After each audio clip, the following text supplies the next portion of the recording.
For those with good taste.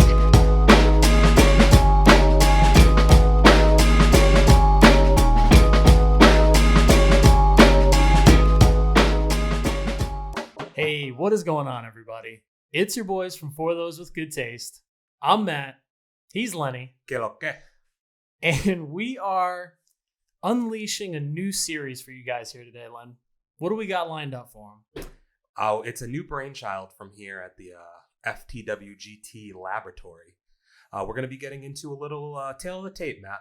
Yeah, we're going to, would you say, take maybe a good old gander, possibly at events past or events future?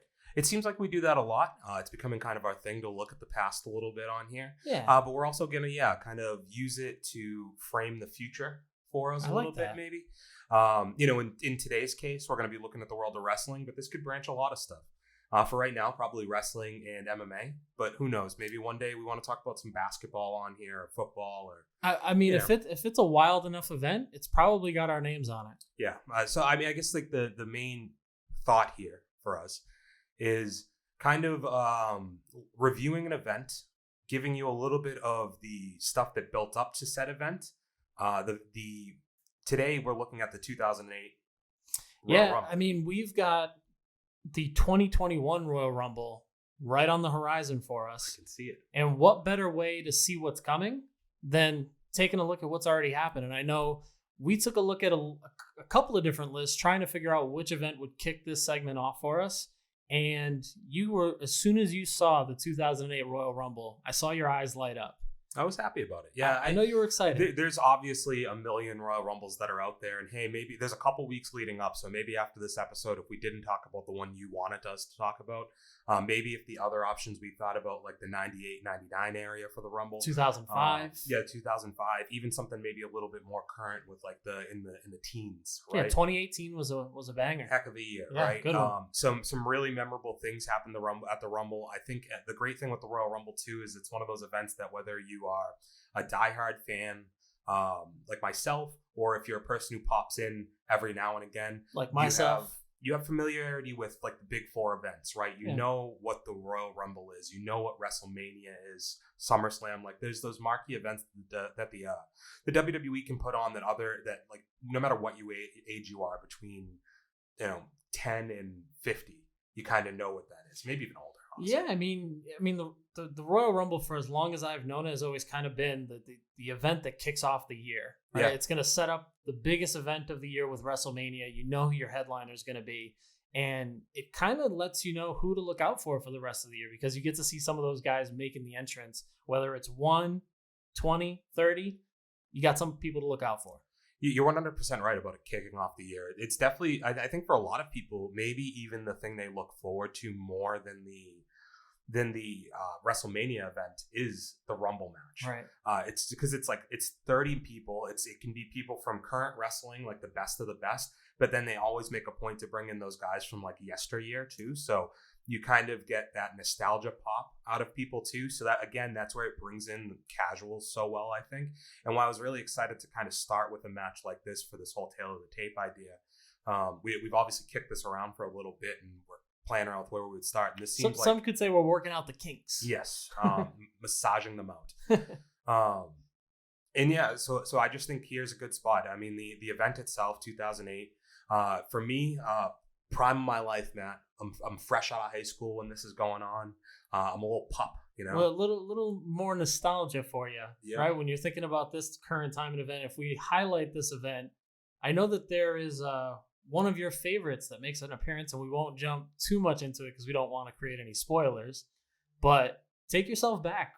What do you think about when you think of this event? Yeah, so I think that this was the time in wrestling where, for the most part, most people I knew weren't watching anymore at this point. Yeah. It's kind of funny, it's right? Extremely accurate. Like it's the forgotten years in wrestling a little bit. Really, the way that wrestling has remained at this point, you've come off the Invasion angle, which was like 2001, 2002. You've seen Stone Cold Steve Austin be forced to retire around like 2002, 3. Sure. range there. You have The Rock, who's moved on to Hollywood at this point. You even have guys that are going to make an appearance in this Royal Rumble event, like Mick Foley, who are on their back nine. I would say back nine of their career. Ric Flair being another one. Mick Foley's had a couple back nines That's for his career, that's what right? I was going to say. It's like, at the same time, these guys have made decisions. They've gone to other companies since then, but this was the end of their WWE like runs for a very long time, right? So you have that going on, but it's really John Cena who's kept them alive from 2004 on. Guys like him and Batista have been the two marquee names. You still have some guys kicking around, like Shawn Michaels is still one of the best. You're always going to have your Rey Mysterios, sure, right? Those guys. Triple H is there, Randy Orton. There are still some marquee names, but it's largely the rise of John Cena at this point that's keeping people watching wrestling. Also, interestingly enough, I'll never forget, actually, it was like Monday Night Raw, I think, and I was actually like, I'm sitting in my grandparents' house, and I have it's like a Sylvania HD TV.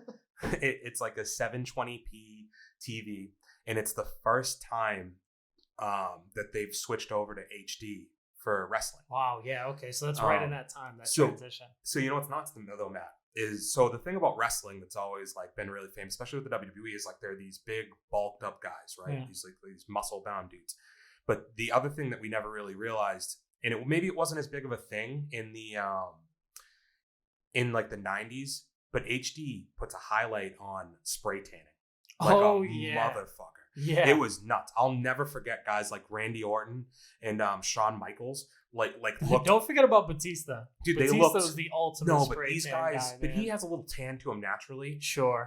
Whereas like Shawn Michaels is about as white can be, right? I swear to God, this man was orange. Sure. It was nuts. Like, and it just like you could see there was this few weeks, and with that being said, like this is the first WWE event that's in HD. Like pay-per-view that's been done in HD. So the Raws before it were in HD as well, and at the time it was like you could just see them having to work the kinks out again of like, how do we look good on TV now? Yeah, because now all of our imperfections. And what's nuts now is like to even now you're not talking about guys in their younger years. Yeah, so you're like talking older guys. And it's not even that, dude. It's like, okay, and we're talking about that today, right? It's 2021, right? Happy New Year. Happy New Year. But this is 2008, so this is 13 years ago. Like I was looking at it on a 720 TV, like 720p TV. Imagine my 4K, like Sony OLED TV. You weren't going to be doing any of those guys in service. Like, it would have been bad. Oh my god, it would have been gross. So yeah, it was an interesting time in wrestling. Like when did you think you approximately kind of fell off? It's funny that you said that weird in between era of people stopped watching it. I kind of fell on the, I would say 2005 to 2006 area. Way more focused on playing sports in school. Didn't watch a ton of TV. If I was watching TV, like sports. No, not that. I didn't. I had a newborn baby sister too, taking care of my sister, helping out at home. But the only TV I was watching was like Rescue Me on FX. You know, it was a lot of those late night TV shows. South Park, always another one. Okay. But when I remember, kind of leaving wrestling, I remember Randy Orton, Batista, those guys were starting to come up and really kind of carry the torch, if you would, kind of take the mainstay away from, let's say, The Rock or Stone Cold Steve Austin. I mean, God, I even remember Kurt Angle kind of kicking around in the early 2000s as well, but I know he was dealing with a lot of injuries. So 2008, I might be wrong on this, but I'm almost 100% sure. He is at this point moved on to TNA, okay. I think. But you're right. Around like the 2003, I think, is when he faces Shawn Michaels at WrestleMania. Yeah. And then he's. I mean, this is Kurt Angle. When you stopped watching, then Kurt Angle's at like the lowest of lows. Like his body's in shambles. He's doing drugs. Not the lowest of lows because it actually gets worse. But like, oh yeah, I mean we've seen him recently. He's talked about it. I mean, you're just seeing the repercussions of that now. Yeah. It's like, but the late WWE run. I mean, I know he was getting into some tiffs with Vince McMahon. And like he credits Vince now for tolerating a lot of that stuff. Yeah, I mean, there was a lot of awkward times for him, but I'll tell you, when I think about 2005, 2006, I mean, I remember, we were looking back at the career of Eddie Guerrero, and I remember kind of taking a deep dive after I think he passed away. Because I was watching a couple of events, but also not catching a couple. But, when I think about the Royal Rumble, we've caught, quite a few over the last couple of years. And as we're looking back at some of these events, even just looking at the event that they put on in 2008, it's crazy to see the talent that was on hand for them in that event. Well, so a parallel between then and now, right? In a way, is you really only had one company that was somewhat competing with the WWE at this point, and it's TNA. And TNA is not really like competition. Like they're doing okay, Sure. but they never really get over the hump. So WWE at the time can still predominantly have all the major talent. The only names at that point that had really jumped over to TNA were Kurt Angle and Christian. I think he may have been there at this point. Okay. I might be slightly off. But either way, those are like the two biggest names that end up going until actually a little bit down the line, Jeff Hardy shows up there. Right. Nowadays, WWE really, I mean, AEW is obviously huge competition now. They're growing into huge competition. But now WWE is in a position where they can buy a lot of their talent. They pay a lot of people exorbitant amounts of money to stick around. And I think that's where you just see that they've always been leaders. So they've always had the money to pay for these stacked lineups. Right. The issue with them is they don't always use the talent correctly, the right way. They don't use them to the best of their ability. I was telling you, I was watching something recently, and it was like a 15-man battle royal or Royal Rumble that they did after, I want to say it was like the 2005 Rumble or something.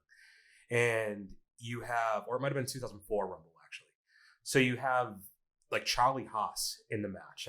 Do you remember him? I remember Charlie Haas. Yeah, Charlie Haas, Shelton Benjamin, Kurt Angle with Team Angle, right? So great wrestlers, but like Charlie Haas, like he's another like collegiate great wrestler. And I saw a guy like Chad Gable recently, and it really, like, when I saw them, I saw Charlie Haas. I was like, dude, this is basically like same Chad Gable. Yeah, and it's same like, guy. Oh, they didn't really know how to use this guy either. And I think like Chad Gable actually has more natural charisma than Charlie Haas did. But either way, like they look natural the part. physical talent. They're great wrestlers. Like, and it's just that WWE doesn't always see things like that because they do focus again and getting into the HD era again. It's like on physical appearance more than anything else. Yeah, I mean we can. I mean, when we looked at the lineup, I kind of made a little bit of a laugh because I was like, man, Rey Mysterio still part of the mix, and now we look at it now, he's still part of the big mix. But he's in a fight against Edge, who at that time, if I'm not mistaken, the rated R superstar. Like he was kind of before that. That was before that. This is right around then, but this isn't Lita and him. This is Vicky Guerrero.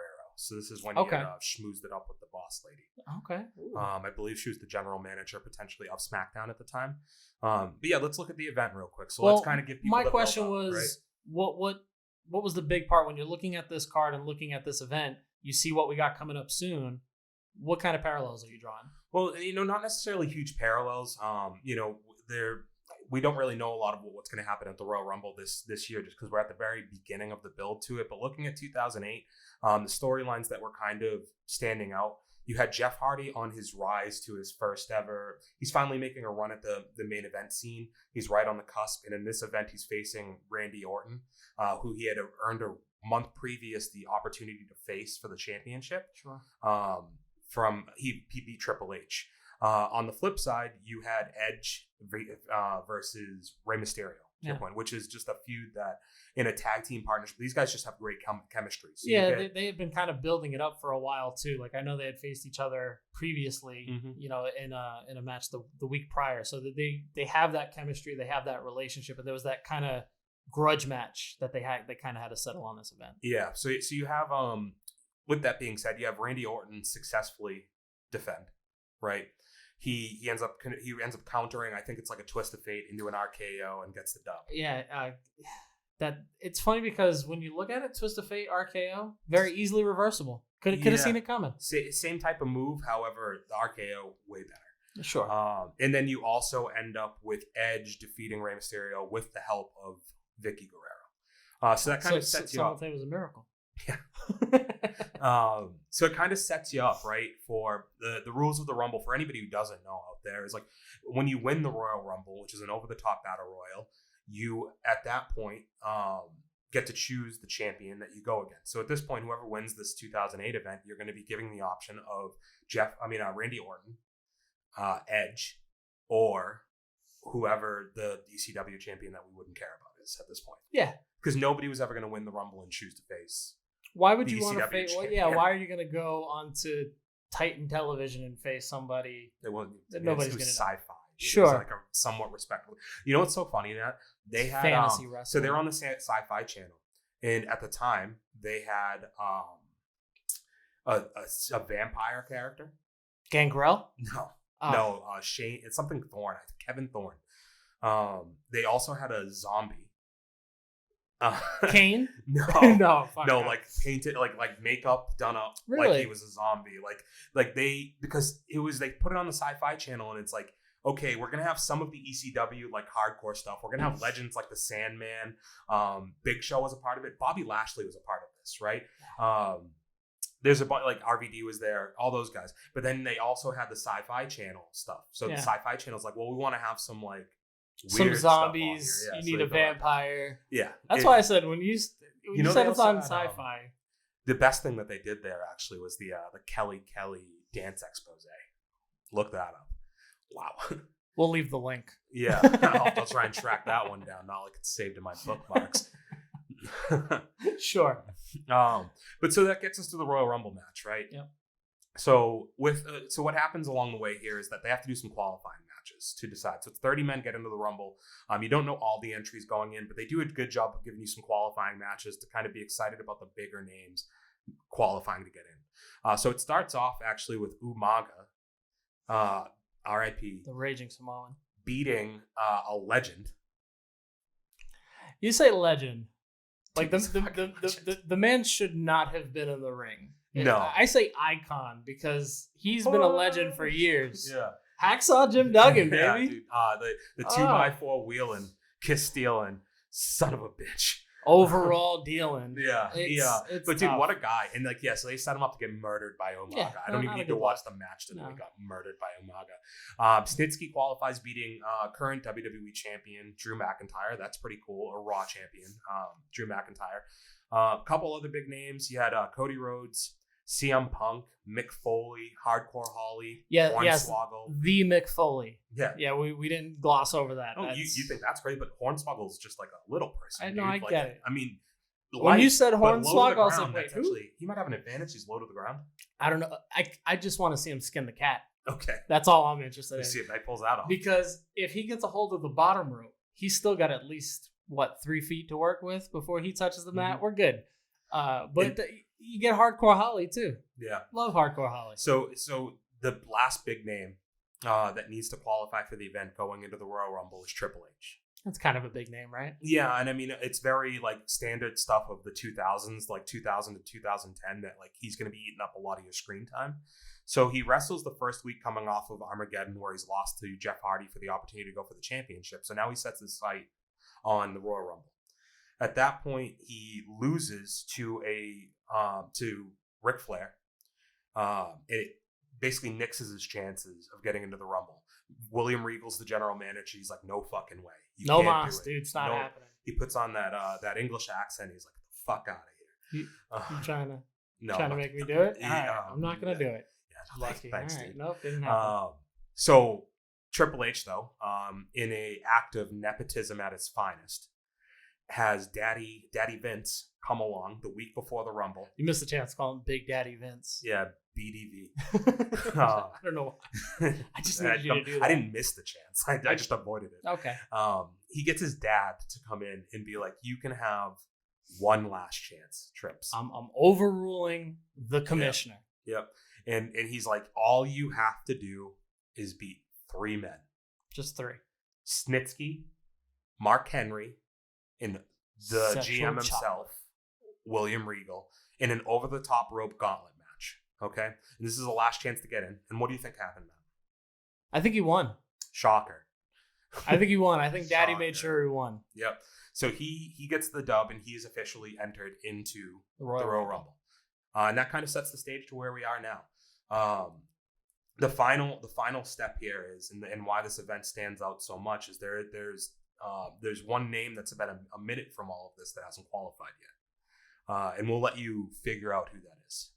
Yeah, we're not going to give up too much. No. So stick around. We're about to get into the match. Okay, and we're going to be getting this thing going here. Some housekeeping notes real quick, though.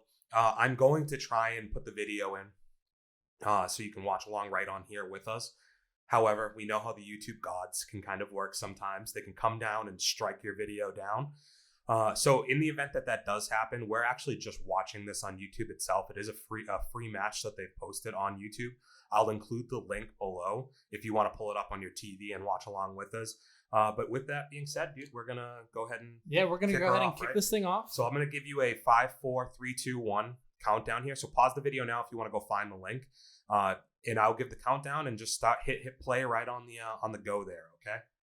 So I'm going to go 5, 2. Figure they had something to do for 5 seconds. I couldn't even count down to 1 though, so I had to practice. You want to start at 3? No, I'm gonna really work myself. Jesus. Here. All right. So 5, 4, 3, 2, 1. We're in. And we have the goat brother of the goat, actually, probably. Yeah, Who's your buffer brother? No, my buffer brother is It's Time. Yeah, it's time. 100%. You're not a Michael guy. Listen, Let's get ready to rumble. Michael Buffer will always be the face of combat sports. However, when it comes to bringing the energy and being in tune with the fighters that he's bringing in, nobody does it better than Bruce Buffer. Oh yeah, I mean Buffer is in because Buffer's the show. Like he knows he's the whole show. Oh yeah. The suits. Bruce. But Michael is to me like the 2000s like knockout video game on N64. Like Listen, I love that guy. I love Michael Buffer. He's just not my Buffer. So we're starting off actually, interestingly enough. So you have the Undertaker coming out right now, right? This is at maybe from a wrestling standpoint the best he's ever been. So this is where you're getting into the run of matches with the likes of Batista, Edge, Shawn Michaels coming up down the line. You just have like a really this is even last year. He actually was one of the last 2 in the Rumble, I believe. Yeah, it was him against Shawn Michaels. So that's why it's really interesting what they do here to kick us off. And we have to wait through the longest entry.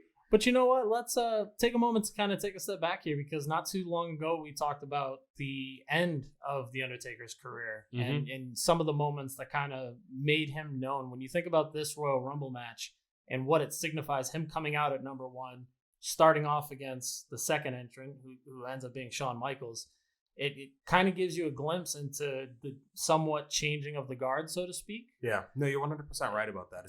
Taking us into a different era. It's really appropriate that he is we did just do the video a couple weeks ago on saying goodbye to him at Survivor Series here. I'm just gonna move that off so we don't have to border the whole time. But yeah, so like it's kind of crazy to say though, because at this point he's been around since the late 80s, right? Yeah. Or early 90s, and you're saying in 2008 he might be in his wrestling like in-ring prime. I mean, if you look at him here, he looks great. He looks like he's in great shape. The spray tan is a rockin'. Because the WrestleMania legacy that he has, that he's kind of built for himself, right? The match quality doesn't really get great until around the 2000s. Like, no, absolutely. He's not the guy that he's remembered to be in the 90s as much. Like the character was great. And so what I'd mentioned with how it's appropriate, like I said, last year it ended with Shawn Michaels and The Undertaker. This year you're kicking it off with the same 2 guys. And that's really interesting. Also, just to talk about the set, and I had mentioned to you before we started recording. Yeah, no, I definitely want to get into this. So not your typical set. I mean, these fans are right on top of these athletes going in. And it's a short run. I mean, some of the Rumbles that I'm used to seeing, you've got a 30 to 40 foot runway. This one, they're right on top of the ring. Yeah, so it's more current day wrestling to do these really, really long runs to the ring for the Rumble, because like especially with the veteran or the new guys or like the surprises, they want you to kind of like soak it in. But there was even that time a few years back, it was like 4 or 5 years back, where they literally were having to put the big guys on a cart, like a golf cart, and bring them down to the ring just because of how far they had to go. I mean, I thought they were just trying to encourage more drinking during the Royal Rumble drinking games. Yeah. Like if it takes a guy 5 minutes to get into the ring, you're going to be hammered before it gets started. And so those of you out there know we like our drinking games around here. Check out the 2020 drinking, the trivia drinking game that we put up last week or the other day, actually. Let us know what you think on that. But we'll also post the rules on our Instagram for my Royal Rumble drinking game that I've been putting on for the past like 5 years or so. It's an electric game and it's a lot of fun. And definitely keeps you interested. You got to have your friends. You got to put some money on the line, I'll tell you, and you got to be ready to drink. But right out of the gate here, Undertaker coming out in a boxing stance, and they're engaging right away. And we're seeing some pretty big throws. Well, so the other part to the rise of the Undertaker's in-ring wrestling is like once MMA became popular, I mean, you can see he wears the gloves. Like he 100% goes like MMA in his style and his boxing and his striking. You can just really see the love that he has translates. And you also know when you get these two guys in the ring, and you'll find out in the years to come, I mean, they have two of the best WrestleMania matches of all time on it. Like amongst most people, it's considered the two best matches in WrestleMania history, maybe of all time. Sure. Right. But you know you're going to get match quality with these guys. It's crazy that you say 2008 did the rise of MMA, right? And I'm thinking of how these moves kind of translate, and you're seeing, you know, I think 2008 was kind of GSP's big years in MMA, right? This is when you started seeing, you know, Superman punches being thrown. You started seeing you know, more grappling. So it's pretty cool to see the Undertaker coming here. But so we got the next guy coming in here in 5 seconds. 3, 2, 1. Who's it going to be? I want to see it's a big guy, maybe Mark Henry, Viscera, somebody like that. No, Santino Marella. I was not a big guy at all. No, he's a funny guy though. Santino Marella, bad guy to have to come out right here. You're stuck in a rock and a hard place, my man. Yeah, I would say he's more so known for being the guy who comes in and quickly goes out in most Royal Rumbles. Yeah, he had the record. He might still have the record. It's funny you say that. I think he might still have the record for fastest elimination. And I love it's because these two guys are like, no, we're the GOATs. Like we want to get it on. We want to have a match here. So. And he's out. Didn't take long. So Shawn tried to get sneaky on him.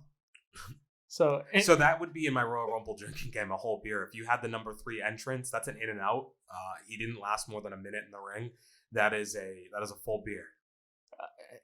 Or a shot, whatever you want to do. Whatever your drink of choice is. But now these guys are right back into it. Yeah. And everybody's loving Santino's exit. Oh, and he's doing this. It's a nice short walk to the back. At least you don't have to do the whole one there, right? I mean, he ate a super kick. The big guy taking a bump off the top rope. That's a good spot. Yeah. But he was agile for a big guy, man. I mean, that move that he was trying right there with the catwalk, it's something that he was known for. Just being able to, you know, make those athletic moves look easy. So you were, you spent some time in New York. You never saw a wrestling event at Madison Square Garden. No, right? and this is in the Garden, right? Yeah. So that's where it's like it has this really intimate feel to it, is because like the Garden's not a big arena. I think it only houses for like basketball games. Like, am I wrong? Like 15,000. It's not. I would say they're just massive. under 20. Okay. Yeah, but it's smaller. But you got to think most arenas are housing maybe 35,000 people nowadays. now. Yeah, it's like us, the TD Garden and the Madison Square Garden are like the smallest ones. Yeah. So we got the Great and Khali. The Great Khali. Not a good worker, but definitely a freak. And him and the Undertaker have had like a pretty big feud. I don't know exactly where they're at in it at this point. Yeah, if you're a size whore, it is pretty exciting right now because you're seeing the Undertaker versus the Great Khali. I think they're called size queens now. Sorry. We'll get that one out. Oh, it's with the chop. I forget what his like translator guy's name is. I don't like. It's his cousin though. Hopefully his performance in here is better than it was in the Longest Yard. Great Khali made a comeback like 3 years ago. He had one match with Randy Orton. It was in the Punjabi prison. It was supposed to be or he made the comeback. It wasn't him against Randy Orton. What it was is Randy Orton was facing Jinder Mahal. Okay. And Jinder Mahal's in a Punjabi prison match. And he gets his buddy to come back out and help him. That's awesome. Great gimmick. Yeah. The match never really was great, the Punjabi prison, because it's like a bamboo cage with another cage around it. I can't imagine it's something you're going to want to do yearly. I've always really enjoyed saying the word Punjabi, though. No, I noticed you said it like 5 times since then, so I'm just letting it roll. It's always been a preferred word for me. A question I have for you, though. See you later. As we're seeing the Great Khali, I was going to ask you just now, is there an advantage, besides being able to just come in and clear house, is there an advantage to being that big, huge guy? It just kind of seems like you're a lot more susceptible to getting tossed over. So I think a guy like Mark Henry is going to be better than a guy. Here we go, Hardcore. Hardcore Holly, baby. Whoa. See, he should have grabbed them there, right? He should have just pulled them both off. But it's not official till he gets in the ring. No, I don't think it matters. So So I was talking about that match earlier, the 15-man Royal Rumble they did on SmackDown earlier. John Cena gets eliminated in that. And Big Show is teetering over the top rope, and they're in a feud. John Cena had gotten eliminated by the Big Show at Royal Rumble the previous night or previous week. And he gets eliminated, John Cena does, and while they're trying to get rid of the Big Show from the outside, he grabs the Big Show's arm and pulls him out. Yeah, so I mean, like it's not nice. It's not. It's frowned upon, apparently. You can do it. Let us know how you feel in the chat. Is that cool, or is it not cool to grab a dude from outside while you haven't even made the entrance yet? Maybe a little heelish, but what you were asking about the big guy. I think a guy like the Great Khali is pretty top heavy, so he's not athletic by any means, but I'm looking at the Taker here. He's the perfect size, probably, because he's big, but he's not like towering over the ropes where he's like going to be uneven, and he's very agile. To your point, he's kind of built for matches like this. Him, Kane, the Big Show always does good in these, but I think it runs in the family. Yeah, it has to, right? Yeah, it must be what it was. Yeah. Don't you go spoiling this right now. No, I'm not telling anybody the secret on that one. All right. But Hardcore Holly getting in there, mixing it up. Gotta love Hardcore Holly, mainly because of the Anywhere Falls Rules Anywhere hardcore matches. Yeah, the hardcore title. The hardcore title. So you got a guy in John Morrison coming out now who's recently made his comeback into WWE. His biggest knock is he's got the visuals, right? He's got the look. He has a really unique style. He's great parkour stuff.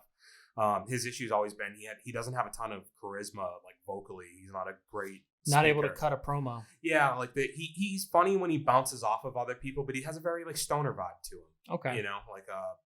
And sometimes that can work. We're seeing that work kind of with Matt Riddle a little bit. Yeah, I think there's always going to be a little bit of a cap to how far they'll push you, unless you really like Jeff Hardy's one of the few guys that's like that I can really pull out of the top of my head that's like not a great speaker, but has managed to be at the top of the line for this long. See, dude, this is why you need to get. I should have thought about that. So unfortunately, we got hit with an ad because Matt luckily doesn't it's have a 5-second ad. Matt doesn't have premium. I have premium. We should have watched it on my account because I think it's worth it to not have to sit through ads ever. So, I mean, we could quit and log in.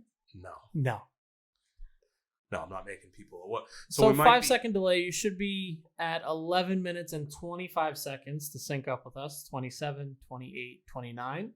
But we are now 8 seconds away from getting the next entry. And what number? It's number 6. 666. See what I did there? That's not cool. #baby Jesus. And it looks like it's Tommy Dreamer. The Dream Man. And this is huge because he's a New Yorker. You can tell he spends a lot of time at the cannoli shop because he is looking heavily girthy in this match, buddy. So what I was going to say is, though, I think Tommy Dreamer has literally been the same size for the past 15 years. He somehow has just looked like he gives guys like me a hope. He's just a doughy guy, but he's got some moves. He knows how to work. What do you think of his pants? I love the look. I'm not hating the look. I know I made the cannoli joke right now, but he is representing New York in a very strong way. Tommy Dreamer looks like me after New Year's when I decide I'm going to try and get to the gym. It's like it's January 4th. I should probably get down to the gym. Yeah, no, he's gone 4 days in a row. He's gonna stop he's gonna stop a week from now. But right now he's in full swing of gym mode. Shout out to him because he is giving the hammer to the Undertaker right now. Yeah, throwing hands with him. Yeah, absolutely. And shout out to Tommy Dreamer. I remember him in the ECW days just being a guy who could work and take a good spot, a good throw. Yeah. Just being able to take damage and make it look good. So definitely pretty crazy to see him in this one. I believe they call him like the heart of ECW. Like he was like the spirit. He had him, Lance Storm. Well, RVD was like obviously the big name. Sabu was another one. Taz would be a guy, but like Tommy Dreamer just kind of embodied like the come from behind baby face. Of ECW. he had the crowd entrances, man. Everybody that was Sandman, my guy. Was it? Yes. I feel like Tommy Dreamer used to make a couple. Sandman used to chug the beer in the crowd. Sandman was like a rip off of Stone Cold. I don't think that's what I was thinking of, but that's cool. Oh, this is a big deal. Batista making his entrance. Like we said earlier, one of the two biggest in the world in the company right now when this match is going down. And he's in there. It's getting pretty thick because we've got The Undertaker, we've got Shawn Michaels, Batista, Hardcore Holly. We've got some namesake here. And now the big dogs are going to square off. Yeah, no, these guys have gone at it a few times now. They some of Batista's best matches have been with The Undertaker. Oh, fuck you, Tommy Dreamer. Tommy Dreamer. Oh, you're getting eliminated, buddy. Yeah, you're gone, buddy. Love you. What are you doing? Oh, bad spot. Yeah. Oh, Undertaker. I didn't know he would be the guy to try and like get the kind of Going for the secret grab, go for. yeah. You know? Like I thought you'd want to do the honorable. Being a sneak. I don't know, man. Batista's on a hot streak at this point right now. I don't think you take the risk. I think if you got the opportunity to get him out of there, you'd take it, man. Yeah. Oh. Nice pants. It was an ugly looking Way spear. to take that shot.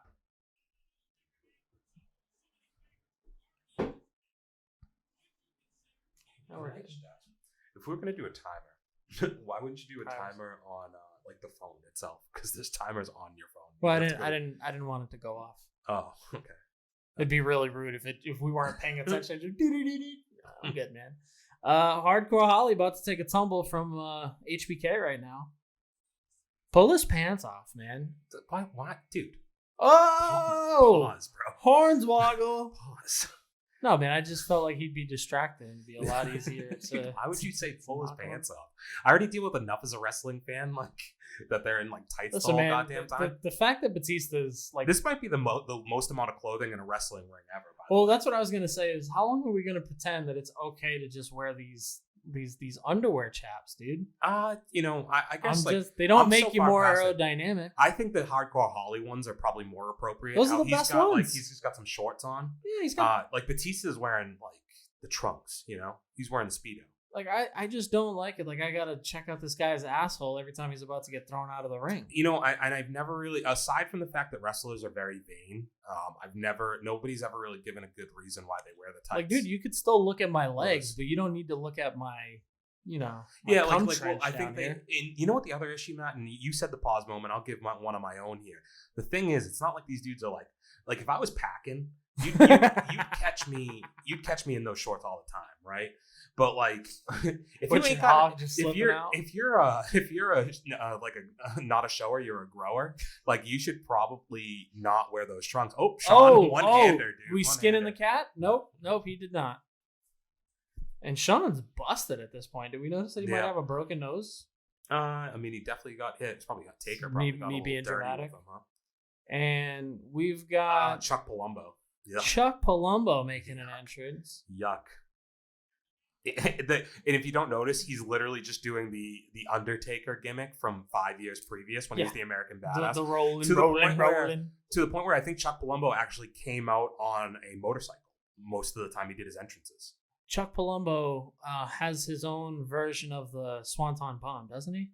No. That's like Shawn Stasiak. They were partners, though. Yes, okay. Yes. Yep. Do me a favor, Chuck Palumbo out of there, dude. Yeah, give him some real Taker. Chuck, dude. Chuck right now, man. Chuck, bro. How much wood could a woodchuck chuck if Undertaker started chucking wood? Pause.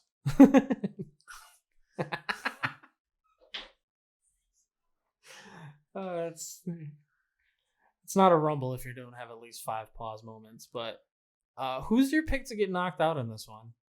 Because I know you don't remember. I probably have a decent idea. I mean, I know who goes. I know how far these people go for the most part. Next guy to get thrown out is probably Chuck Palumbo. Well, I'll base it on who comes out right now. So we have another entrant coming out. What number are we at? Okay, so we got Jamie Noble at 11. Okay. Entry number 11. So keep in mind, Hornswoggle right now is under the ring.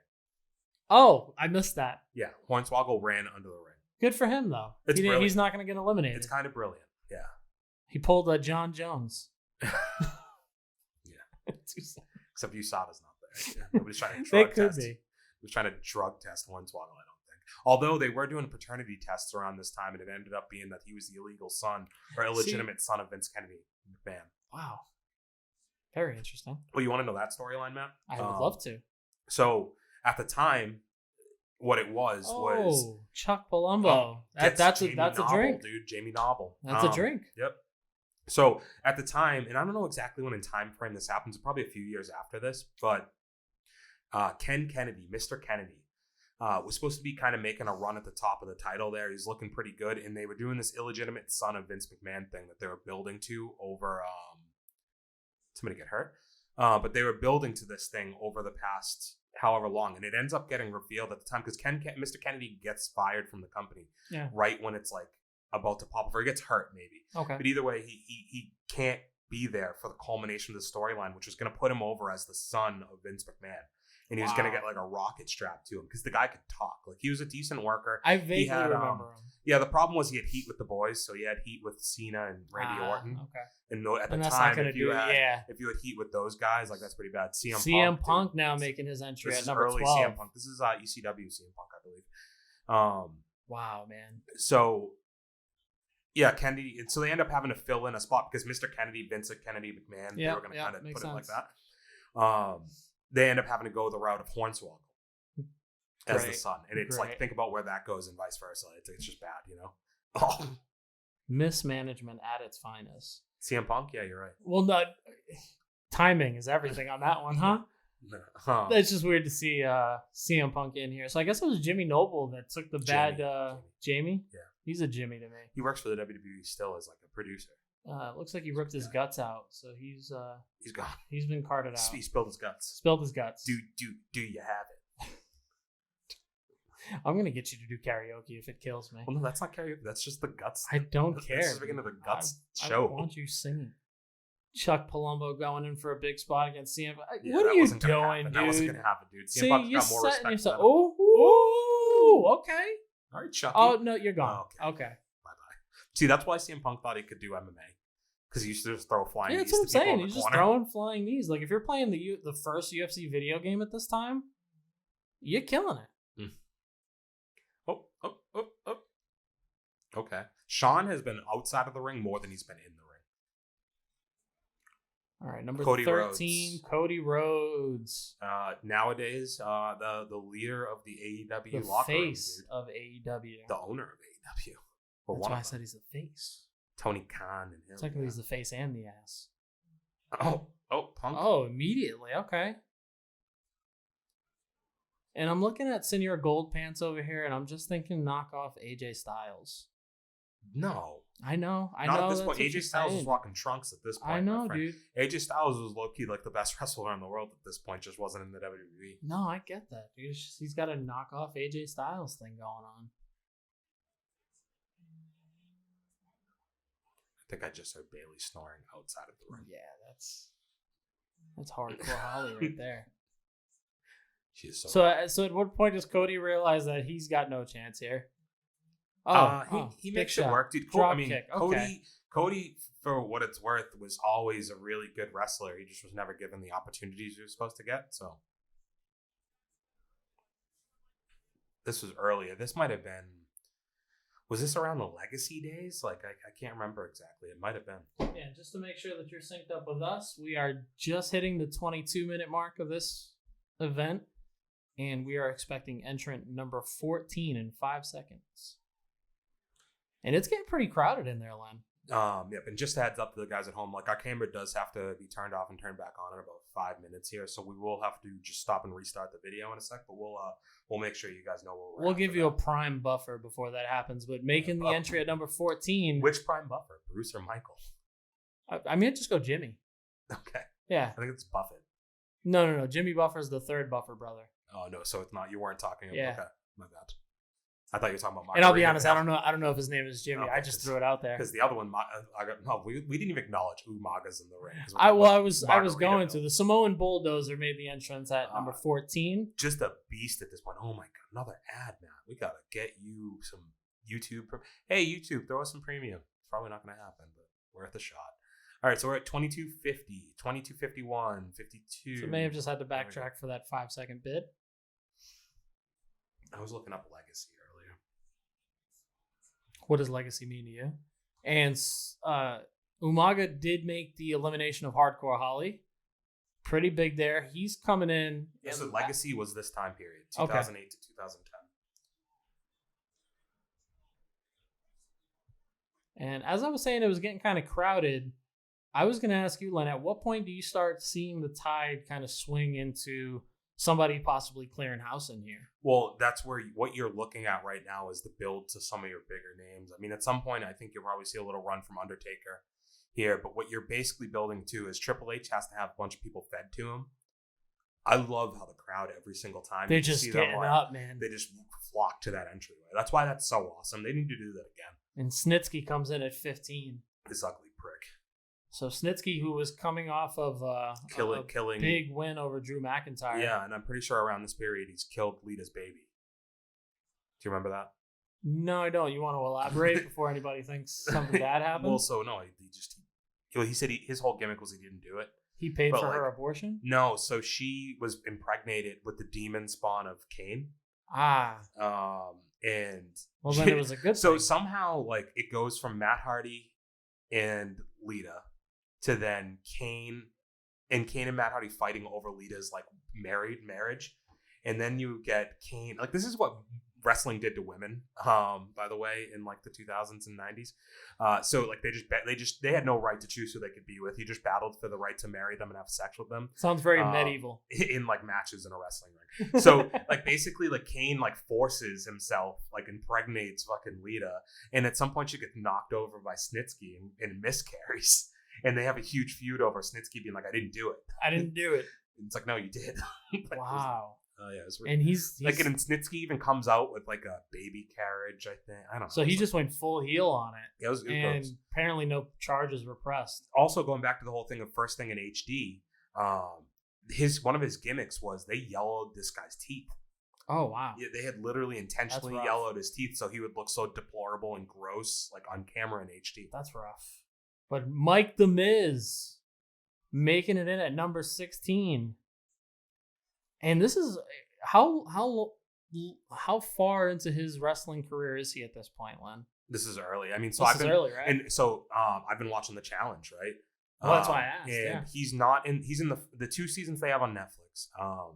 He's in the first of the 2 seasons, and he's awesome. Like, he's great on the show. I didn't remember that he was like, not that he's the character. He's like a good competitor on that show. I can wholeheartedly tell you that I remember him transitioning into wrestling. Although I stopped watching, was somebody that I rooted for just because I remember him just saying on The Real World, he was like, oh, I want to be a professional wrestler. And he kept that personality and persona throughout the entire show. So the season that they added to Netflix, I read about this, that he actually, he was already signed by the WWE in the last season he did the challenge. And he was a tough time to work with in some ways because he had to keep that W. He didn't want to piss off the WWE. He was afraid. Well, he was afraid that if he looked weak on the challenge, that it would hurt him in wrestling. So there was a time where like somebody stole the challenge from him. Like he was supposed to go into like the gauntlet at the end of the Inferno and face somebody, and he stole it. And he literally was like pissed because he's like, no, like I should have gone in there. It was literally because he thought it would look weak if somebody else went in front of him. All right, so Shelton Benjamin just made an entry at number 17. We're going to pause it right there so that we can reload our stuff, and we'll time you up on the way. We'll time you up on the return. Okay. So hit pause, but don't go anywhere. And we are back. We are going to be hitting start in a second here. Well, Matt already did. We're at the 27-minute mark of the video. 27:02 exactly. So if you want to hit play now, 27:03, 27:04. 05, and we are live. So when we're looking at this, we've got 9 guys in there right now, and we got 1 under the ring, and we got 1. Well, we have a half under the ring. Shelton Benjamin, by the way, still wrestling now and still looks just as good in shape, and is just a great wrestler. If you want to see a really good match, actually, just seeing what happened there, where Shelton Benjamin actually gets eliminated by Shawn Michaels. Look up Shawn Michaels versus Shelton Benjamin on Raw. It's I forget what year it is. Probably 2007, maybe it was 2008, but it's a great match. It's like historically one of the best on Raw history. Shawn Michaels has like 3 of the top like 15 matches in Raw history, though. Him and Cena have a great main event for the title, like right after WrestleMania. I think it was awesome. And murderer. Interesting entrance at number 18. You know what we need to do sometime, Matt? And people at home, me and Archer have talked about this. The dark side of the ring. We need to watch that. Because anything I know about Jimmy Snuka being a murderer, I learned stems from that. From that. No, And, I'm all about it, man. We've definitely. I know you're a documentary guy as well, and I'm not as much of a documentary guy, but I love wrestling. So I would say it's unhealthy how much I like documentaries. Yeah, so they've had 2 seasons of it so far, and it's actually spawning. They're going to be like doing dark side of like NBA and NFL shit soon too, like because of how good that did. But Snuka, for what it's worth, man, he's old as shit. He doesn't look good here, but not wrestling poorly. Not wrestling poorly. I mean, you talk about not looking good. HD definitely didn't do him a service. Yeah. But dude, look at these. Like his strikes look like they're still like from a younger guy. So he's taking good spots. I mean, the shots that he was taking from the Undertaker to begin with. I mean, you're just seeing the sheer level of respect that guys have for him that they're kind of putting on this type of performance. I imagine Jimmy Snuka. Oh fuck. Oh man. Jimmy Snuka in his prime, as well as Roddy Piper, was beating the fuck out of people. So like in real life. Yeah, absolutely. So we'll go from a murderer to an absolute icon. Yep. Much respect to I'm all the late great. I'm into chewing bubblegum and kicking ass, and I'm all out of. I'm all out of ass. No, I'm all out of bubblegum. Yeah, no, I know. Roddy Piper. One that I can say I probably never rooted for him while I was growing up because he was always facing the guys that I liked. Yeah, but he's great. But man. he's an icon, man. Anybody who's like a wrestler too, that's one of their favorite wrestlers. Oh yeah, like absolutely. in this time period, like he was revered by a lot of these guys. And these guys had a huge feud. Piper, I love that baby. this is how they just started. He ends up winning shortly before he passes away. Roddy Piper. He actually won the tag team championship, I think, with Ric Flair or somebody like that. Oh, that's a crazy duo right there. Yeah, like late in their life. Yeah, that's insane. But as we're looking at this right now, these guys are just kind of in awe of these two icons going at it, and everybody's starting to snap back into it as we're counting down 5 seconds away from the next entrant. What do you think the third most Roddy Piper search term is, Matt? Roddy Piper kilt. No, it's daughter because people are fucking creeps. That's weird. Yeah. Does Ronda Rousey pop up? It didn't yet. No, it didn't. Awkwardly? No, it didn't actually. Ooh, hot entry at number 20. Kane makes his appearance. And I'll tell you what, this man does not care. He's taking out the he just killed Jimmy Snuka. Okay. And we were talking about that big entrance somebody was going to make and clear house. That was an impressive chokeslam, dude. I mean, The Miz is just a great performer, man. This is a guy we didn't... So, until recently, Kane, from the 2001 Royal Rumble, had held the record for most eliminations. It was recently beat by Roman Reigns. And that's why most people hated him for a really long time, is because he just is fed everything.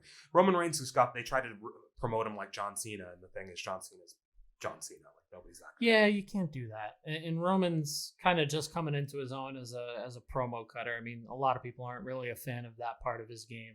Mm-hmm. But are we about to get some brother on brother action right now? Don't do it, Taker. That's your brother, man. Oh, good. Oh, he went after Shawn. He went after Shawn. All right. Well, dude. Oh, I spit in the face of people who don't want to be cool, dude. Oh. I love Carlito. Can I be honest, though? Carlito, probably one of the guys that made me stop being interested in wrestling. Why? I don't know. He just had a really weird persona to me. I didn't get the apple thing. And I'm also just not a fan of apples. No, not at all. No, not in the least bit. I associate Carlito and Carlos Mencia. Is that bad? They're the same guy to me. Okay. Yeah. Carlito could fucking wrestle, dude. It's sad. He had kind of attitude issues, I think, that led to him not really like lasting in the WWE. But the time that he's here, there's a lot of really great matches that he had with guys like Shelton Benjamin, Cody Rhodes, I think like Jeff Hardy. As you say, Cody Rhodes gives him the bulldog. One of my favorite things was him and John Cena twice. So John Cena and him had the feud where, I don't know if you remember this, they had John Cena get stabbed. Yes, I do remember that. Outside of a Boston club by Carlito and his bodyguard, Jesus. It's insane. And then, like a few years later, I think it was probably 2007, the year prior, John Cena gets drafted to Raw, and I'll never forget because the pop's huge. Gets drafted to Raw, shows up at the very open, and he does the Carlitos like cabana. Oh, with okay. him, and he gets spit in the face. Big entry at 22. It's where Lenny gets the finger guns. Bang, bang, baby. Bang, bang, baby. Mick Foley, a.k.a. Cactus Jack, a.k.a. Dude Love, a.k.a. Mankind. The Daddy writer of Mr. Socko. The writer of some of the best kids books ever, Mick Foley. Shout out to Mick Foley. And the dopest DDT in the game. There it was, the double arm DDT. You want to talk about a guy who just performed? The moves that are going down in the middle of the ring are pretty impressive. Going right off. One after another. Man, shout out to Mick Foley for keeping bangs in check for men. And for always having a cut-off sleeve, like flannel in the tuck. I would always wonder how he was able to find that many flannel vests. But then you just realize you can just buy the shirts and cut off the sleeves. Yes. You thought he was just finding... Yeah, I thought that was like a shop or a warehouse. It's insane, dude. The thing with that is, like, you have to imagine it was like the year 1990 and Mick Foley just bought too many red and black flannel shirts. I just assumed he owned a flannel. He has a room in his house. Flannel just flannels, warehouse. Never changes the color either. Oh boy, this is a guy, Ken Kennedy. There he is, Mr. Kennedy. He used to, his thing was like they would drop a mic from the ceiling, and he would do Mr. Kennedy. And then he'd pause for like 5 seconds. Couldn't imagine this guy rubbing people the wrong way. He would pause and then he would do Kennedy again. And people loved it. Kennedy. And how long was his WWE run was only run? A few years. Okay.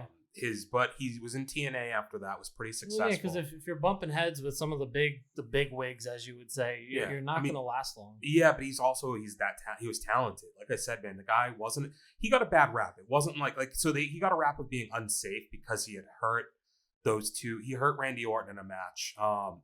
And Randy Orton did the whole, Randy Orton's famous though for throwing hissy fits in the ring, and like politics is such a big thing in wrestling that you make one small mistake. But that's the funny thing is, sometimes you see these personas kind of shine through, and Randy Orton acted like a prima donna. Yeah, well, he was a third generation star. He had been in the business his whole life, felt entitled to something. He's admitted that. I think what it is though is like when you can talk in the wrestling business, you get shot to the moon very quickly. Sometimes there's two things, and we're at another pause here, so we'll get you back on time here. 3, 2, 1. We're gonna skip, and we're at 32, 52, 53. No, 35, 54. Fuck. Lenny's numbers are mixed up. We are at the fix that 36-minute mark, 36:02, 36:03. We are live. Okay. So there's two things that'll shoot you to the moon though. It's whether you can talk or if you look like you're like 7 feet tall. And often that means Big Daddy V, RIP to him as well. So it just usually means that you don't get a chance to really learn how to wrestle the right way. And Snitsky. What a bum-ass elimination that was. Snitsky. Oh! Shawn! Oh! Son of a bitch. Oh my goodness. All right, so if you're tuned in, if you're synced up, Snitsky goes out due to a big clothesline from The Undertaker. As he turns around, HBK sweet chins him over the rope. And then Kennedy. In mocking him, Kennedy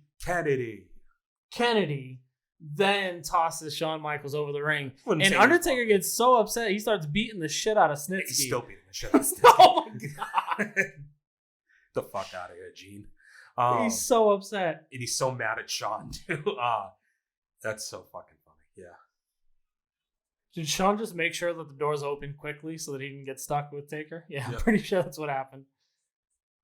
So you're catching the replay here. What a funny elimination. Yeah, weird elimination. And then whoop, chin fucked him. I love that he lands on his feet. What a bump, dude. I mean, he's just good, man. Oh, Shawn went to go give him the old. What am I gonna do? It's fair game, dude. Wow. And shout out to the huge bald spot on Shawn Michaels. But think about we're gonna skip. Best thing in the wrestling game. Skip. Oh, no way. No way. Are we not going to see it? You better let us see it. Oh, we were almost there, guys. We almost got the skin of the cat. But entrant number 25, Sexual Chocolate. Big old beast. Big Mark Henry. Ex-husband of one one old lady. I can't remember her name Mae right Young. now. Mae Young, yes. Yeah, took a hand out of her. That's disgusting. Think about that little stretch they had there. As far as When did Viscera get the entrance? Oh, that must have been the entrance. Yeah, Big Daddy. Yeah, B. Big Daddy B. Yeah, sorry.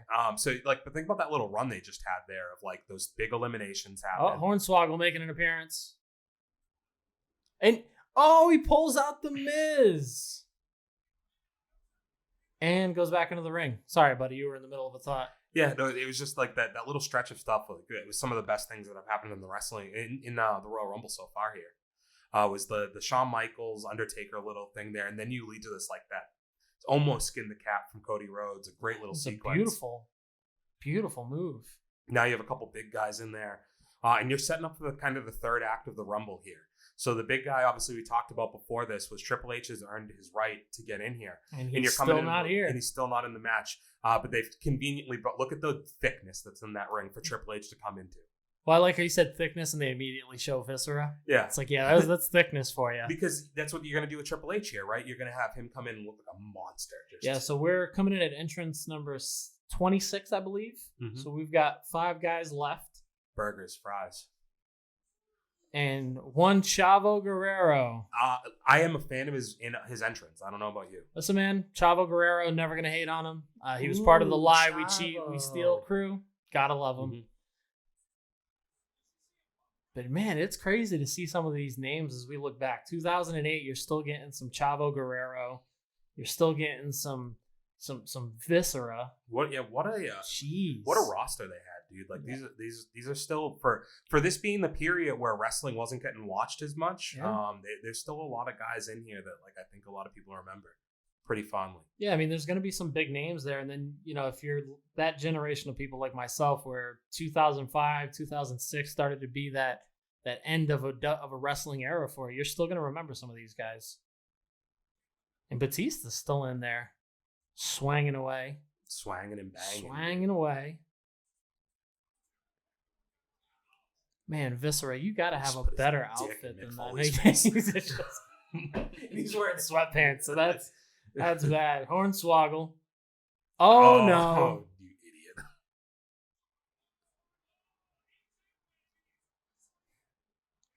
And you can tell this is the first time that Mark Henry's handled a dwarf.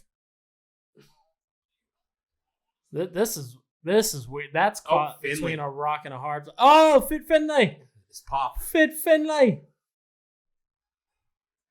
He's back for Nishaya. With a shillelagh. Dude, this is swinging on thank everyone. God, dude. Swinging on everyone. All right, so Fit Finlay was not an entrant, just came in to save the day, and thankfully they both went under the rope. He had to come save his weird little son. Dude, the holding hands bit is the best part. Oh, that's his son, dude. Yeah, dude. Protector of. So he was never technically eliminated, though. Am I wrong here? I mean, he's leaving. He went under the ring. He went under the ring. He told him to run out. The plot thickens. Huh. If you saw something we didn't, let us know. And I'm telling you, man, I'm looking at this. But we got 4 guys left to go. These 4 guys are probably going to be big names, or at least someone. I mean, you've mentioned Triple H. I think that there's probably got to be one more in there. Also, I mean, still just a lot of people in the ring. Yeah, that's what I'm saying. Triple H isn't clearing out all this, is he? I mean, he's got to come in and take out a fair amount of them. Jeez. I don't know. We've got Kennedy in there. We've got Batista. You're probably going to burn one. They always say the 27th position has the highest win probability. It's won the most number times. 27, baby. Rocking out. It's the number you always want to get. All right, we're 8 seconds away.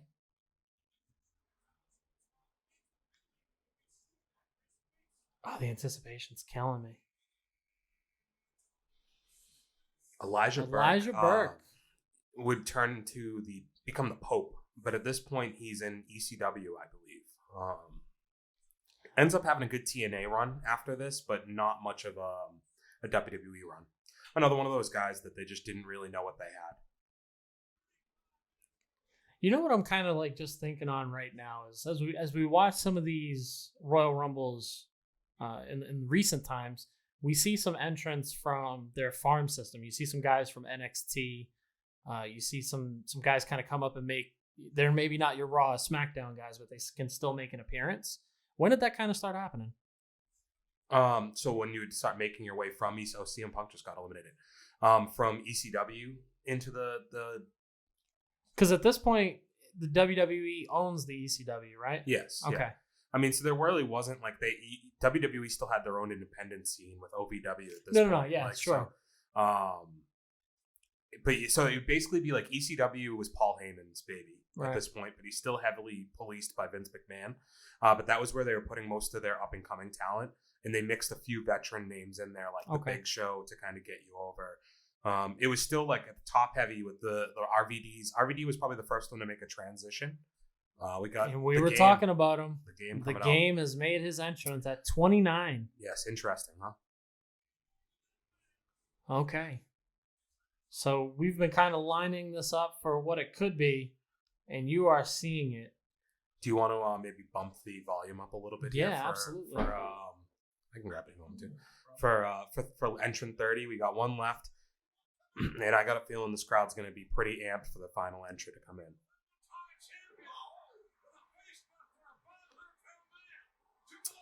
Jim Ross on the legendary call here, huh? You can just feel the energy right now. Like we just turning up the volume a little bit. It's got the hair on my neck standing up. There's this little aura that's going on right now. A lot of history here with Triple H and Mick Foley going at it. Cody Rhodes taking the elimination. Like I said, though, a lot of girth in there. And what Mick goes That's out. a bump, dude. That's a bump. That Mick is Foley, a good one. That was nuts.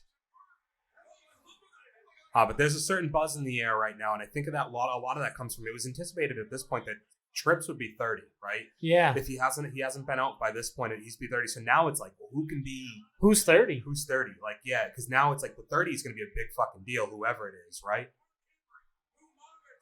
Yeah, there's just a lot of energy. You're getting it from the crowd. You're seeing that ring start to clear out. The guys in the ring all are credible winners too, right? Triple H, Umaga's huge at this time. Mark Henry's a big guy.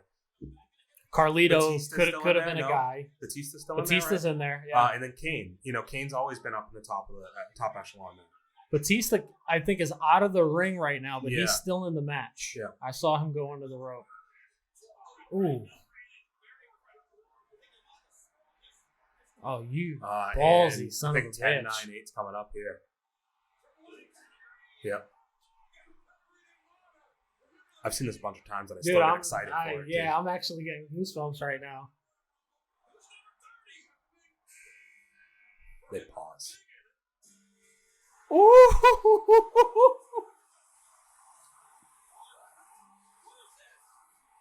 The world stops. Oh, that is dope. Oh. Oh, dude, that energy having the fans right there. Listen to that, dude. So for those of you who aren't familiar, so at this point, John Cena is actually hated in the wrestling industry because he's been a champion for like a year straight, but he gets hurt. He's been gone for about 6-7 months. He was supposed to be gone for over a year, like 12 months to 18 months, I think, at the time. He comes back like 4 or 5 months early for the Rumble, and this like surprises everybody. It was like the best kept secret. Nobody knew it was going to happen, and that's the pop. Like everybody has booed this guy out of the building for a year now, and he comes back to this. Crowd loves it. It is electric. And that's when you realize kind of that like it was just cool not to like John Cena. But like deep down, you respected the shit out of him. Oh, bad day. Ooh.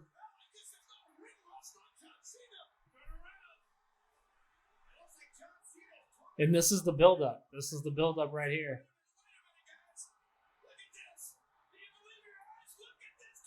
And Triple H is kind of feeling like this is supposed to be my time, right? Mm-hmm. Like, well, I had it in the back. I was in at 29. Like I'm Triple H. I had this shit in the bag.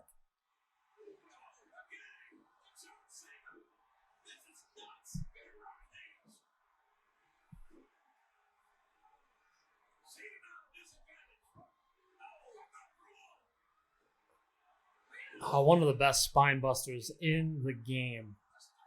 No pun intended. No pun intended. Ooh, Umaga. Yeah, Batista's still hanging out outside, taking a breather. Cheap move. Cheap move, but that's a smart move. Oh, and there he is, baby. Yeah, cheap move. We did it. Oh, bye, Kennedy. Batista's on a resurgence. So we've got some pretty huge names at this point. Think about your potential Final Four here, right? Like you have The Game. And there's your 4. Yeah. There's your 4. You knock out Umaga. Oh, shit. Don't do it, Kane.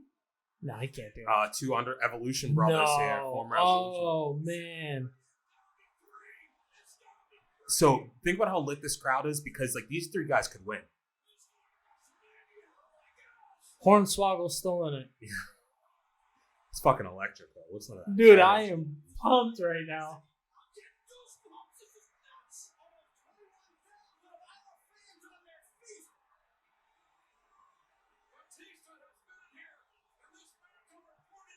Wow.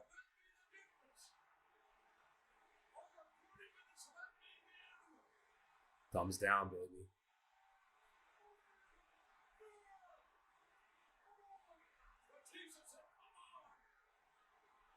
I'm just going to tune it down just a little bit. Yeah, now we've got the hit. Now that we've got the vibe of what that event's like right now. Man. Wow. Okay. The good old suck it, my man. Yeah, defiant as ever, Triple H. And again, you're thinking of what he had to go through to even get into this match. Big Daddy Vince would imagine giving his son the golden ticket. Yeah, giving him the hookup. Only to find out that you're in a final against John Cena and Batista. Congratulations, my man. John Cena, oddly enough, did not have to qualify.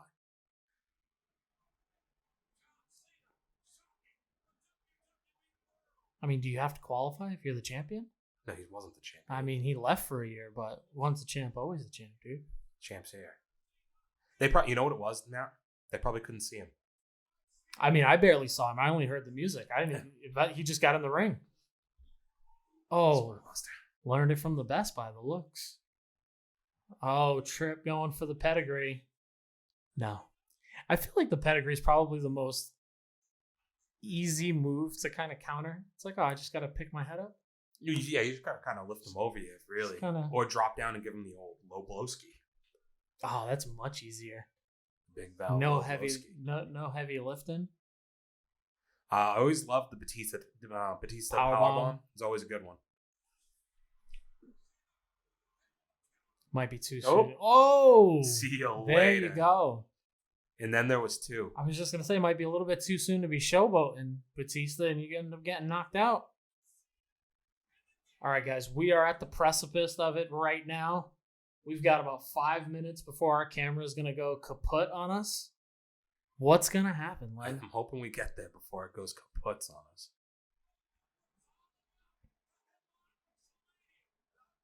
And not the best shot by the camera guy there. Well, you gotta. Glad they called an audible. Triple H probably requested that shot. This is a good shot. He's got 0 cakes on him. But the WrestleMania shot looking like money. The money shot. I'm glad you picked up what I put down. Me and you, mano a mano. I'd also like to point out that John Cena's arms are probably the size of my head and Lenny's head combined. Now that's pretty big. I got a thick cabeza, my man. I don't know about that. It's probably the thickest thing that John Cena's got on him is those arms, dude. It's really funny. Never mind. Don't do that. Never mind. That's why he's got to wear jorts.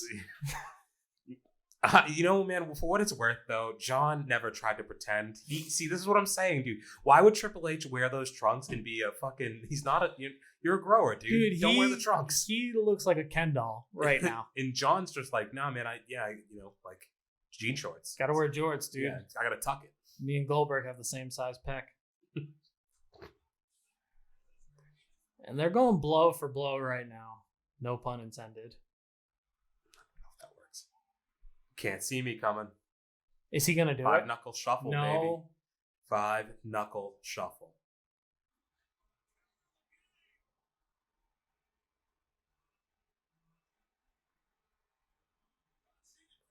You can't see.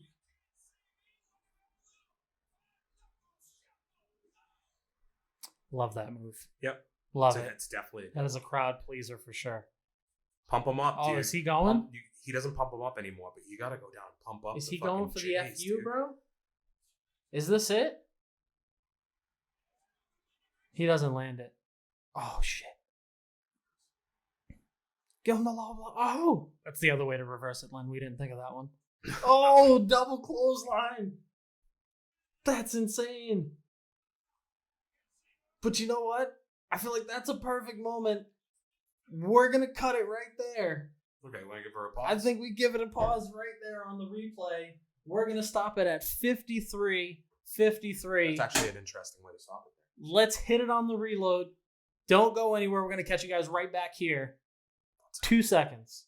All right, we're restarting. We're at 53-53, and Matt's restarting in 3, 2, 1. 55, 56, 57. We are synced. And this is coming up right at the end here where we're We got the final two, 28, out hot the off door. of a double clothesline. There's only one way that this can go. Oh, big boot.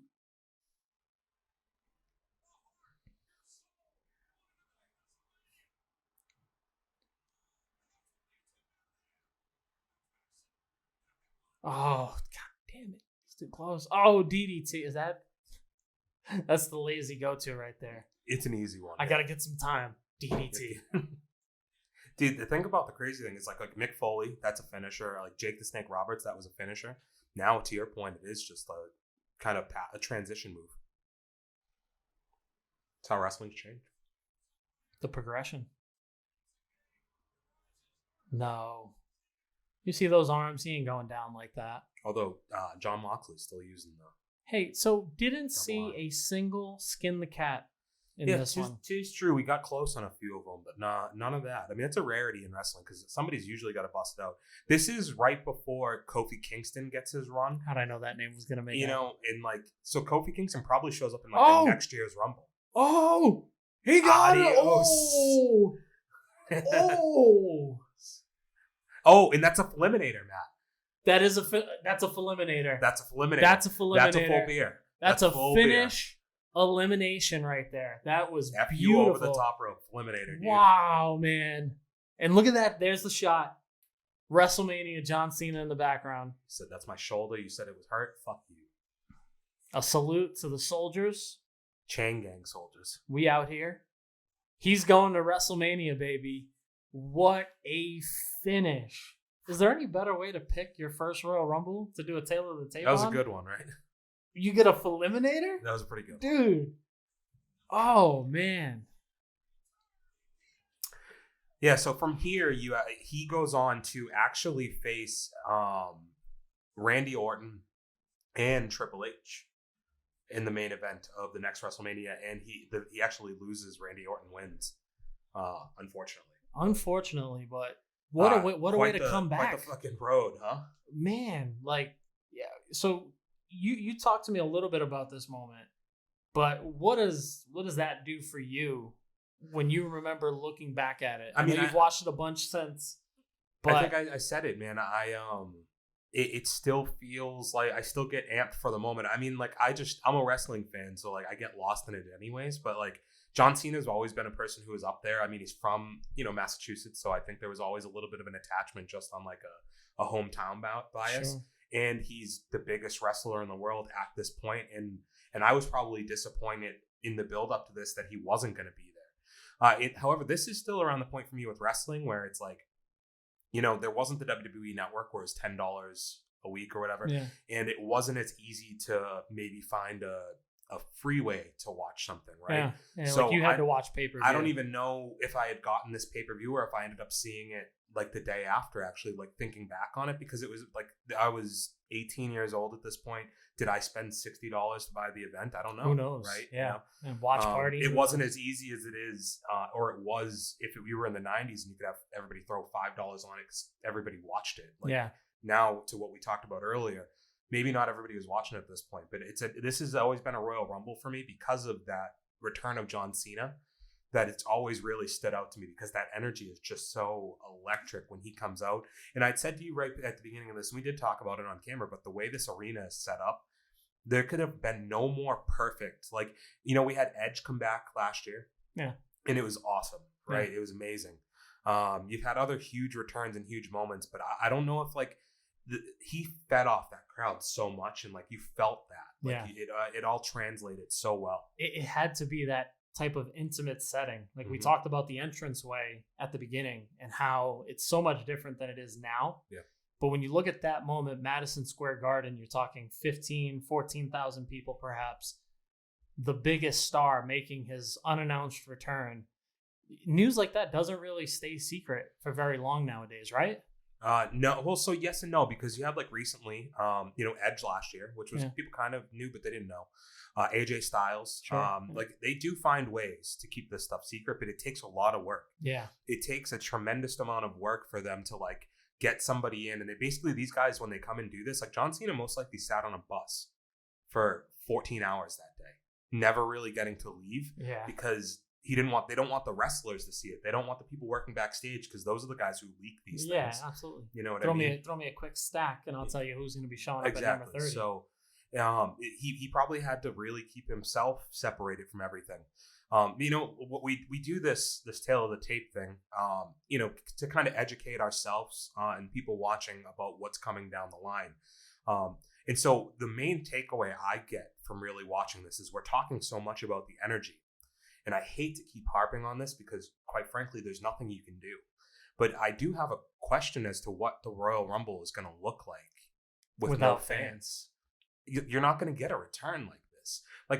Why would John Cena come back for this Royal Rumble? So drop your stat about John Cena, Matt. Yeah, so John Cena, this was a little bit more impactful for us because it was the very first calendar year, 2020. First time that John Cena did not make an appearance for WWE Raw, WWE SmackDown. Didn't make an appearance. Yeah, no, I think you're wrong, but that's what I was reading. I think you're wrong because I went to SmackDown this year. So maybe it was just Raw. He hadn't appeared on. It was Raw. Triple H who hasn't made an appearance all year. But you're looking at him and the Fiend had a match at WrestleMania. Okay. So gotta source my news. You said that to me earlier and it didn't click to me. But thanks for putting me on the spot now. But I can cut. When we looked at it, it was a funny kind of stat because when you think about John Cena, if you threw John Cena in a ring right now, it would probably blow up, but it wouldn't happen. You can't do that. I don't want to hear fake applause. You're gonna pump crowd noise for John Cena. They're gonna chant "You can't see me" or something like what? And his entrance song, as soon the pause right before that entrance. And then it drops, and you're oh shit. Well, to me, what they did there was like a stand-up comedian, right? Or the punchline's coming, but you don't want to just give it to people. No. So you let it linger for half a second. That little moment feels like forever. Mm-hmm. You're just waiting for it. Because how quiet did it get? It gets so. Oh, you could. Did you notice the ring? Yeah, the ring had actually stopped. What's going on here? Because everybody was we don't know who number 30 is, and I think.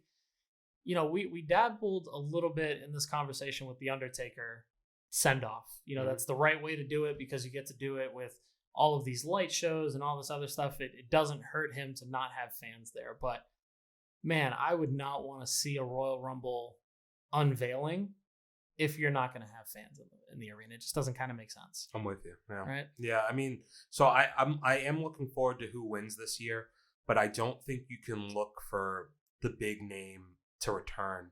I don't think you're going to get anything nuts like that.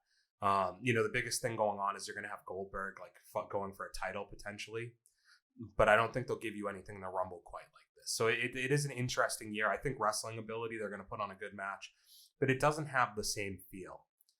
You almost feel like they have to do something different or something that's going to stand out for them to kind of really bring it home this year. Yeah. So I guess the thing is they're at I think Tropicana Field now.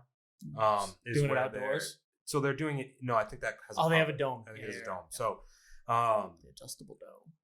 Maybe they do something with the entryways. Maybe they find a way to incorporate all these different. Everybody has to because it's so skydive. much bigger. No, that's not a thing. The Owen Hart thing. probably. Yeah, I realized that as I was saying it. Yeah, terrible move. Yikes. Yeah, I hate to keep always coming back to it because honestly, there's nothing they can do. As long as they're not going to have fans. It is interesting that AEW has been having fans though, and WWE hasn't like made it happen. You know.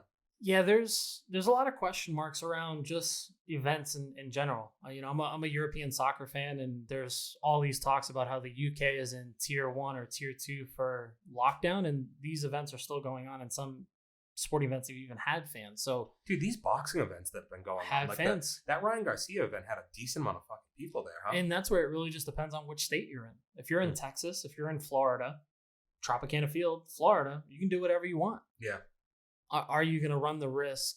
But then you're also putting your athletes at risk. The guys who are, I think AEW has proven though that if you just do the top bowl, like you're probably okay. It's the fans that you're putting at risk more than you're putting the wrestlers.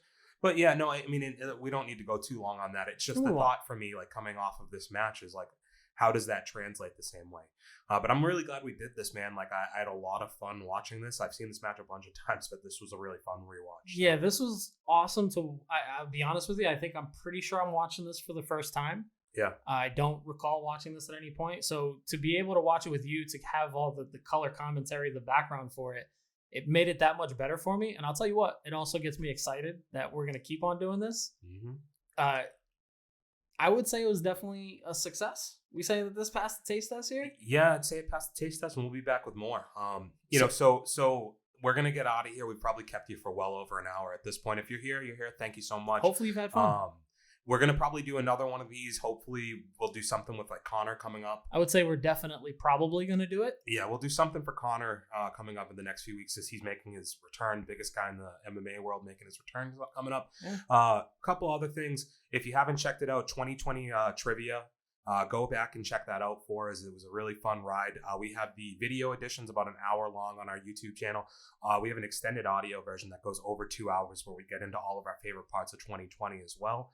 Gets a little crazy, to say the least. A couple drinks are had, a couple spilled drinks are on the table still. This guy. And other than that, guys, just like, comment, subscribe. Thanks for sticking around. Yeah, make sure you're hitting that comment, subscribe button. And, we're hoping that with the tail of the tape, we can get into different combat sports, wrestling events. Let us know what you think we might want to jump into. If there's something out there that you remember fondly, but you haven't gone back to it and you'd like to maybe watch it with us, let us know. Hit us up on here on Instagram at Furthers with Good Taste. And until next time, guys, we're out. This was fun. Peace. Later, guys. For those with good taste.